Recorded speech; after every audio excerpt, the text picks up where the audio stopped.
Assalamualaikum warahmatullahi wabarakatuh dan selamat pagi. Waalaikumsalam warahmatullahi wabarakatuh. Kali ini saya akan membawakan tentang update mekanisme donor plasma konvalesen atau kita singkat PK dan efektivitasnya sesuai dengan judul yang diberikan kepada panitia. Slide. Nggak bisa. Kamu bantu aja, nggak bisa. Sebentar ya. Kamu tekan aja ya. Topik bahasannya akan kita lihat plasma konvalesen sebagai terapi tambahan, kemudian data terkini, kebutuhan dan penyediaan plasma konvalesen, apa saja persyaratan donor dan mekanisme donor, apakah efektif pemberian plasma konvalesen ini dan kesimpulannya. Slide. Jadi kita pahami bahwa plasma konvalesen sesuai WHO Interim Guidance 20 pada 20 Juli 2020, plasma konvalesen ini sebagai terapi tambahan. Ya, jadi tentu para pasien penderita COVID-19 sudah ada terapinya tergantung simptomnya. Kemudian salah satu terapi tambahan adalah plasma konvalesen di samping mungkin interleukin 6 dan sebagainya. Nah, saat ini masih dalam tahap uji klinik randomized control trial RCT, di mana kami juga masuk dalam tim dalam Litbangkes bersama Prof. David ya, dan semua banyak peneliti di dalamnya melibatkan mungkin hampir 33 rumah sakit dan UDD-nya mungkin ada 34 site. Kemudian juga rumah sakit pendidikan yang besar-besar juga mencoba masing-masing. Kami juga terlibat dalam penelitian di RSCM, kemudian beberapa teman di Rumah Sakit Sutomo, mungkin juga di Rumah Sakit Malang dan sebagainya yang di bawah Kemenristek. Dalam ketiadaan pengobatan COVID-19 yang baku, yang belum definitif, maka plasma konvalesen merupakan opsi panjang long option bagi negara berkembang yang ekonominya menengah ke bawah ya, termasuk Indonesia. Teknologi yang tidak sebanding karena kita tidak punya teknologi yang sedemikian canggih gitu ya, dengan negara yang memiliki infrastruktur riset yang mapan dan ditunjang kesiapan industri farmasi, dan ketidakpastian akses untuk memanfaatkan hasil riset dan obat baru, maka ini menjadi pilihan gitu ya. Kemudian Indonesia memiliki populasi penyintas yang dapat menjadi donor, jadi ini data yang udah agak lama ya.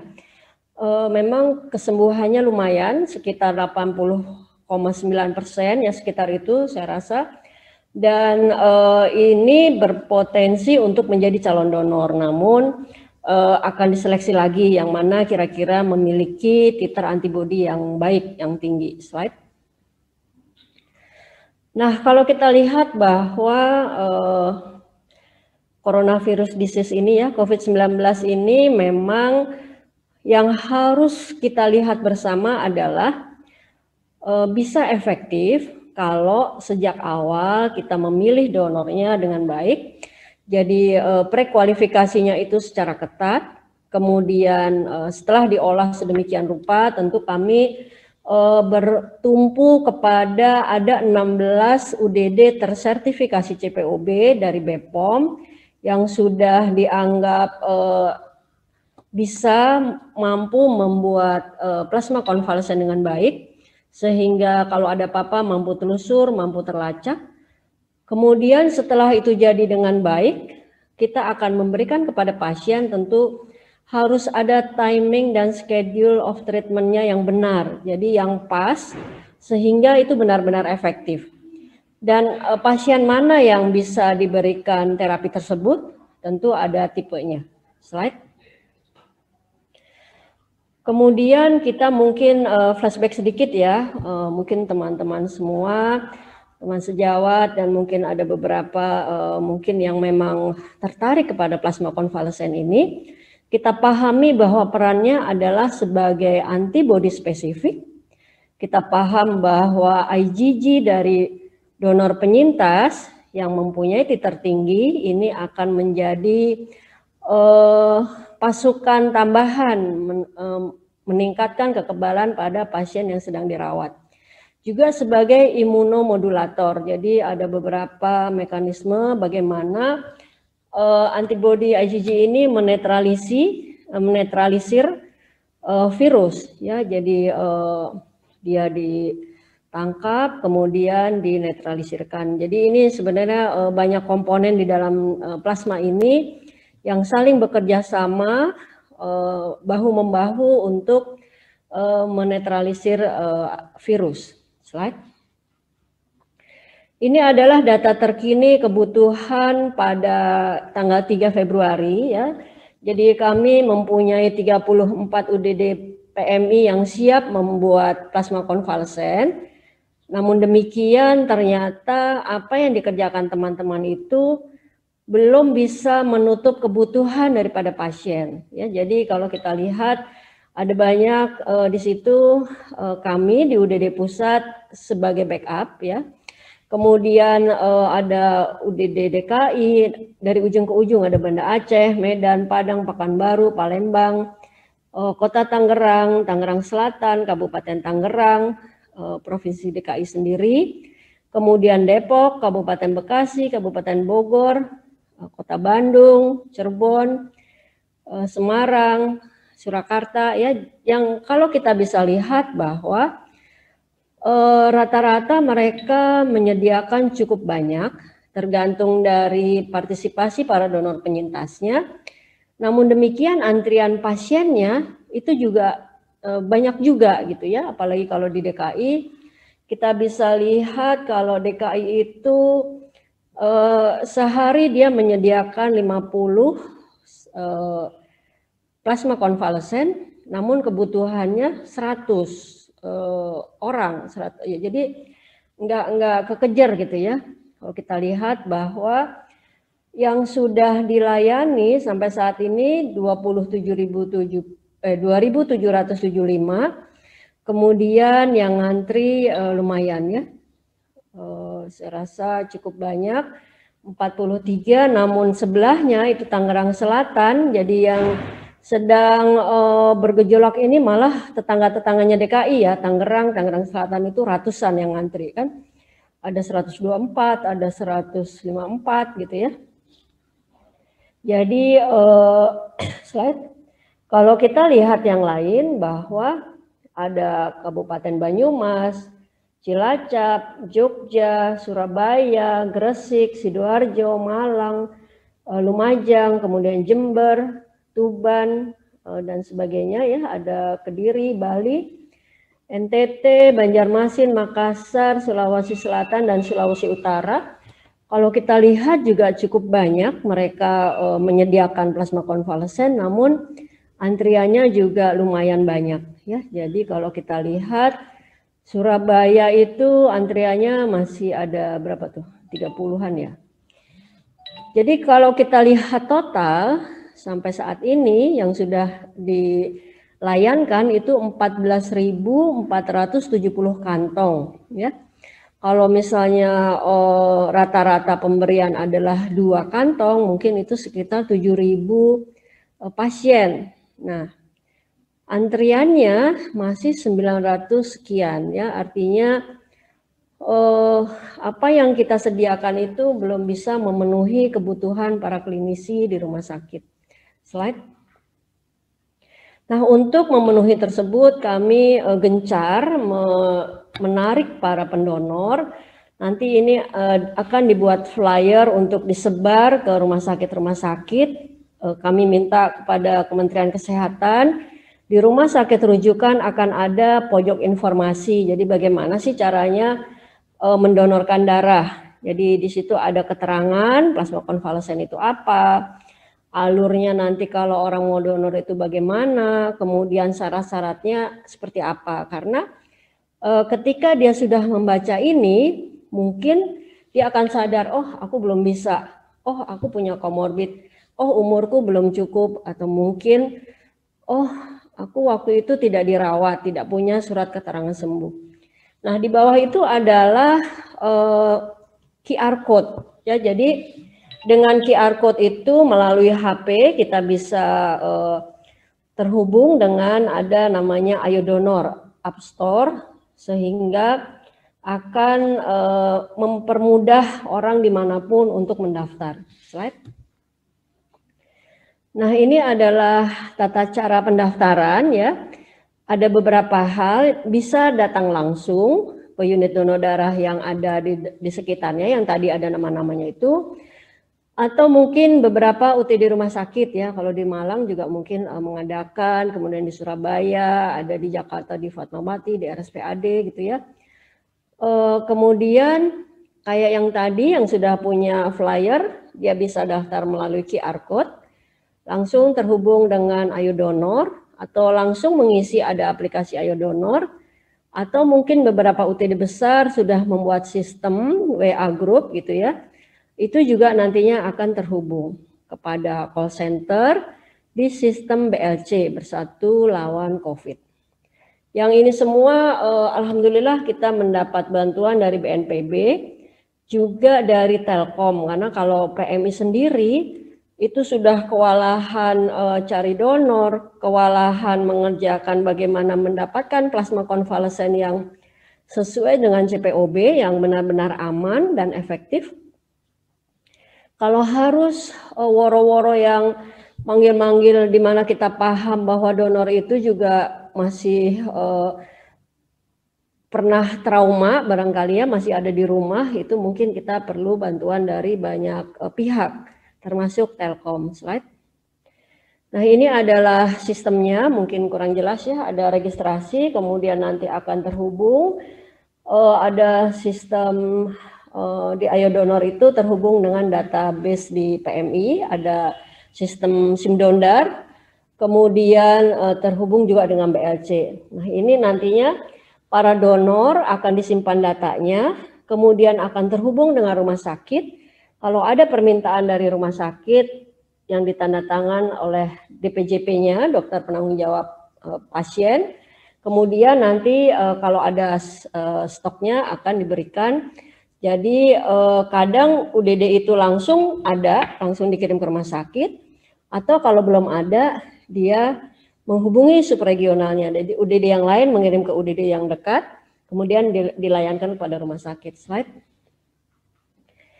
Nah ini adalah alur proses pencatatan, jadi ada sistem pendaftaran, tadi ya ada yang langsung, ada yang web based, mungkin ada perorangan, ada komunitas, barangkali dari klaster pabrik, klaster kantor ya kan, itu bisa menghubungi kami semua, atau mungkin dari rumah sakit yang mempunyai data. Nah ini kadang-kadang ada belum pas persepsinya.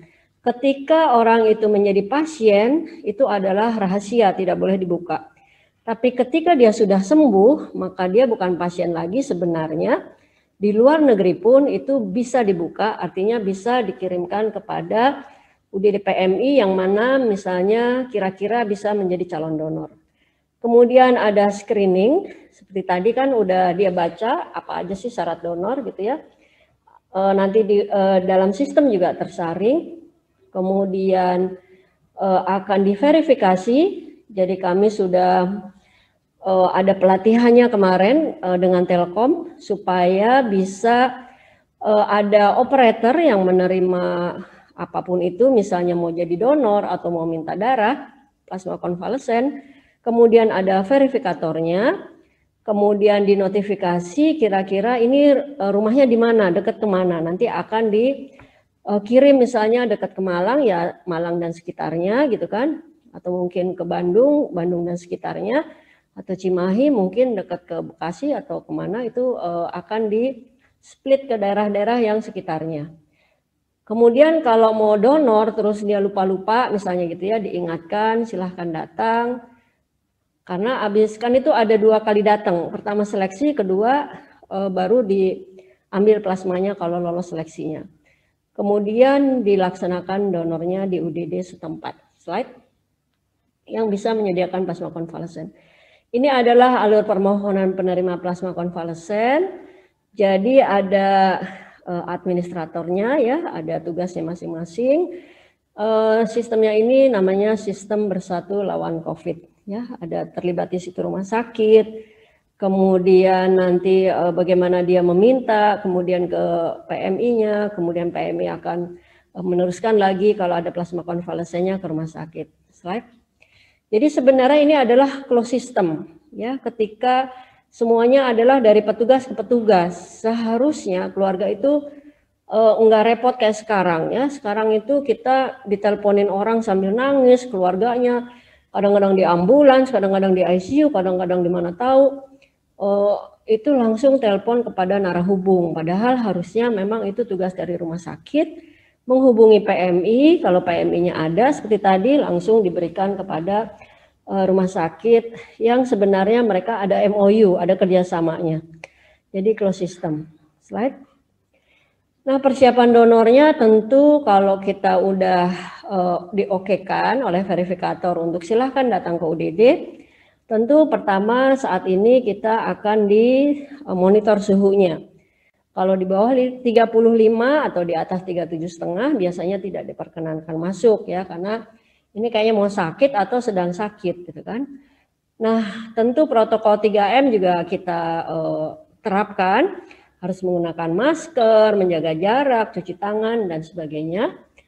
Kemudian nanti oleh dokternya akan diperiksa juga saturasi oksigen, kan mudah itu ya. Kemudian setelah anamnesa wawancara akan dites dengan rapid antibody, IgG-nya. Kalau IgG-nya positif, itu bisa menjadi calon donor. Kalau IgG dan IgM-nya positif bersamaan, maka kita berprasangka nih masih dalam proses IgM-nya itu ya, mungkin masih ada virusnya. Jadi biasanya kita tunggu 1 minggu kalau IgM-nya negatif, IgG-nya positif, baru kita periksa lanjutan misalnya berapa titer antibodinya. Slide. Nah, kemudian ruangannya tentu sudah disiapkan sedemikian. Ada disemprot ya dengan campuran tertentu, mungkin backline dan air 1:10 kali ya. Kemudian semuanya adalah disposable, jadi jangan ragu-ragu. Kami itu sangat menjaga keamanan untuk menghindari kontaminasi bakteri dan sebagainya. Kemudian tempat duduk tentu semua udah di jarak-jarak dan selalu ada tempat cuci tangan. Dan kalau misalnya tadi datang dengan masker kain akan diganti dengan masker bedah supaya sama-sama melindungi untuk nakes dan untuk donor tersebut. Nah, petugasnya tentu pakai APD level 2. Mungkin dia pakai masker dan mungkin ditambah face shield ya. Semua tertutup. Kemudian memang harusnya idealnya sih handscoon mungkin ya tiga orang ganti ya. Harusnya 1 orang ganti, tapi kan nggak cocok ya, nggak tutup biaya pengganti plasmanya. Jadi biasanya 3 atau mungkin ada yang 5 donor baru ganti, tapi kan selalu dikasih alkohol ya, nggak apa-apa. Slide. Nah, kendalanya adalah kita paham bahwa di UDD itu memang rata-rata bajunya udah warna-warna ya, ada yang biru, ada yang merah jambu untuk menselamurkan ya, kalau orang Jawa bilang nggak usah pakai baju putih karena dia akan ingat waktu dia dirawat ya kan, ngelihat orang pakai baju putih, ngelihat alat-alat, ngelihat jarum, mungkin traumanya kembali gitu kan, jadi mungkin takut dan sebagainya. Karena kalau takut bisa vasokonstriksi, bisa gagal proses ya, macet alatnya. Kemudian tentu kita cari bukan yang OTG karena biasanya titernya rendah.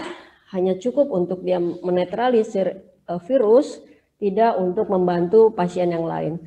Kemudian mungkin masih ada gejala sisa ya, belum tuntas gitu. Jadi itu kita istirahatkan dulu sampai 14 hari tanpa gejala baru bisa jadi calon donor. Slide.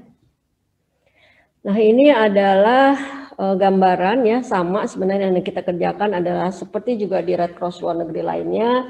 Jadi rekrutmen donor, kemudian nanti diwawancara, diperiksa biasanya tensi nadi suhu seperti persyaratan donor biasa. Kemudian ditambah pertanyaan-pertanyaan yang spesifik, apakah masih ada gejala sisa atau mungkin ada saturasi oksigennya turun dan sebagainya. Nah, kalau lolos, besoknya baru tindakan pengambilan plasmanya. Tentu sesuai berat badan yang lebih dari 55 kilo itu berapa mili, bisa 400 atau 600 mili ya, bisa jadi 2 kantong apa 3 kantong A 200 mili. Kemudian kalau di kita tidak ada inaktivasi patogen karena ini sangat mahal.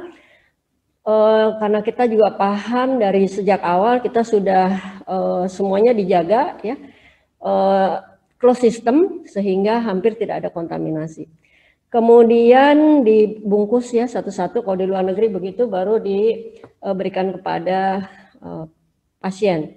Nah, di atas adalah contoh kantong 200 mili plasma konvalesen yang sudah dibekukan dalam bentuk FFP. Slide.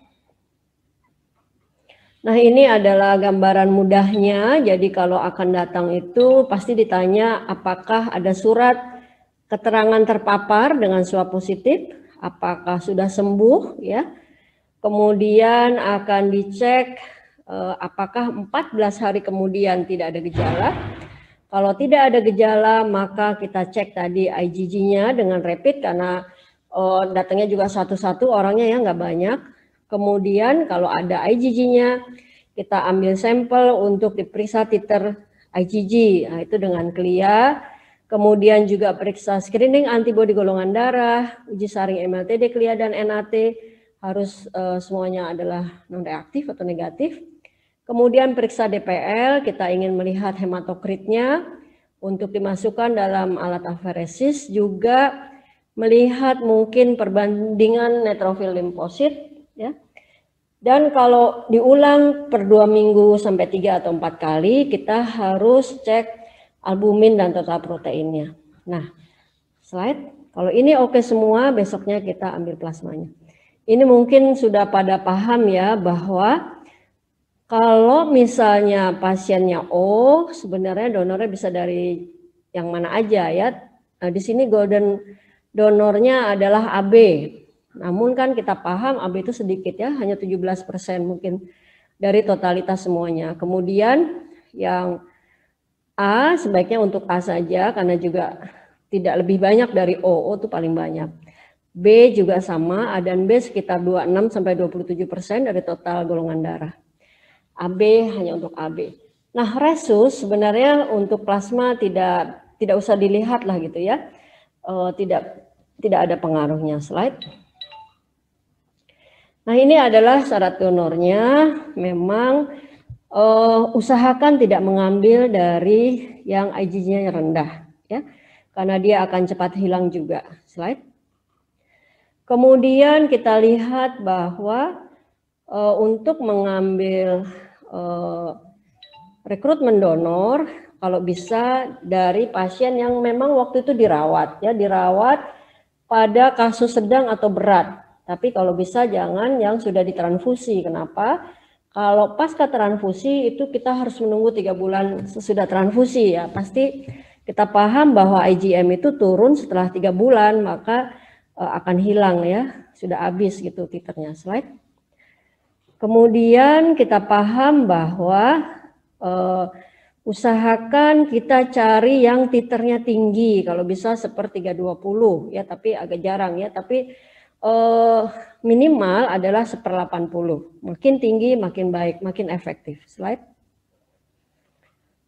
Kemudian donor itu tentu kita cek lagi ya, apakah memang dia ada penyakit-penyakit yang mungkin waktu saat proses bisa membahayakan mesin hang atau memang terjadi hal-hal yang tidak diinginkan.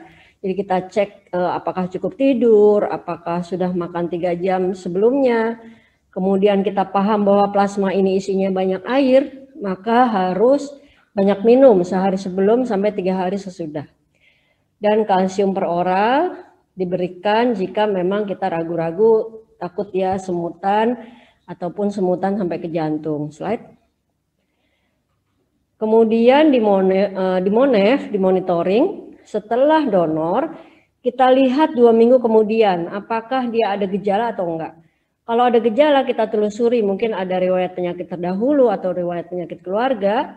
Dan kalau masih ada plasma konvalesen dalam bentuk FFP ini bisa dimusnahkan. Namun kalau sudah ditransfusikan, kita beritahu kepada DPJP. Sebenarnya COVID ini dalam penelitian-penelitian dikatakan tidak menular lewat darah maupun plasma. Slide. Nah, efektivitas pemberian plasma konvalesen ini memang akan efektif pada pasien yang sedang atau sedang berat atau berat. Kalau yang kritikal sedikit sekali yang bisa efektif ya. Kemudian makin tinggi titernya itu akan makin efektif. Jadi daya netralisasi antibodinya itu akan lebih kelihatan. Orang yang tadinya sesek 2 hari, 3 hari langsung lega, bisa lepas ventilator dan sebagainya. Slide. Nah, titer yang tinggi dapat mengikat dan menetralisir SARS-CoV-2, mengaktifkan mekanisme efektor, menurunkan interleukin 6 di awal infeksi, menghambat produksi sitokin proinflamasi, meningkatkan imunitas pasien, dan perbaikan keadaan pasien. Slide. Kemudian dia akan kelihatan demamnya turun, sesaknya hilang, titer antibodinya meningkat kalau kita cek ya, viral loadnya menghilang, lepas ventilator, dan tidak terjadi keadaan yang buruk. Artinya dia tidak jatuh ke dalam kasus yang lebih berat. Nah ini kan sangat penting ya ketika kita rasanya biaya untuk pasien COVID ini sangat besar ya. Mungkin ada orang bilang yang berat itu mungkin 100 juta, yang ICU itu 300 juta. Kalau misalnya satu kantong 2 juta, taruhlah dia membutuhkan 2 juta sudah tidak ada perburukan atau mulai hilang segala gejalanya, itu kita menghemat biaya negara. Ya, salam. Ya, slide. Nah, ini efektivitas pemberian plasma konvalesen memang ya namanya dokter itu kan art ya, seni. Jadi kita harus menilai dengan tepat. Ini nih masuk mana nih? Stage 2 atau stage 3 ya. Kalau antara itu kasus sedang atau kasus berat katanya di bawah 12 hari ya. Makin tapi juga tidak not too early ya. Jadi yang pas itu memang efektif, kelihatan daya efektivitas penyembuhannya. Slide. Kemudian dari yang tadi kita bisa lihat bahwa terapi diperlukan plasma konvalesen sebagai opsi ya, terapi tambahan. Efektivitasnya lebih baik pada derajat sedang ataupun berat, tapi jangan kritikal. Kemudian beberapa donor mungkin apalagi yang terkonfirmasi COVID tapi tanpa gejala itu antibodinya kurang. Beberapa pasien sudah memiliki antibodi titer tinggi ya sebelum mendapat terapi. Jadi memang dari tubuh orang itu sudah membentuk, jadi pasti tambah mungkin lebih bagus ya. Perlu ditetapkan kriteria donor tadi sangat ketat prekualifikasinya. Kemudian pasien, indikasi, dan cara pemberiannya juga harus yang tepat ya. Perlu dibuat protokol. Nah ini kan uji kliniknya masih jalan ya. Kita belum bisa dapat pola yang benar, yang apa yang mau jadi definitif atau masih tetap terapi tambahan ya, option gitu kan. Slide. Jadi kesimpulannya plasma konvalesen sebagai terapi tambahan masih dalam uji klinik. Ini bisa digunakan dalam jangka panjang. Karena memang belum ada terapi definitifnya. Minat masyarakat untuk mendapatkan plasma konvalesen cukup tinggi, apalagi karena banyaknya yang viral ya di medsos, yang sudah sembuh ya, kesaksian-kesaksian begitu. Kemudian pemilihan donor plasma konvalesen dengan persyaratan yang ketat, dengan titer antibodi IgG yang tinggi, diharapkan memiliki efek yang baik untuk meningkatkan imunitas dan menetralisir virus dalam tubuh pasien. Pemberian terapi plasma konvalesen pada saat yang tepat pada kasus sedang dan berat akan meningkatkan tingkat kesembuhan, mencegah perburukan ke kasus yang lebih berat, dan tentu tadi menghemat biaya negara dalam bidang kesehatan. Saya rasa demikian yang dapat saya sampaikan. Terima kasih. bersama kita bisa mengatasi pandemi COVID-19 ini. Terima kasih. Assalamualaikum warahmatullahi wabarakatuh.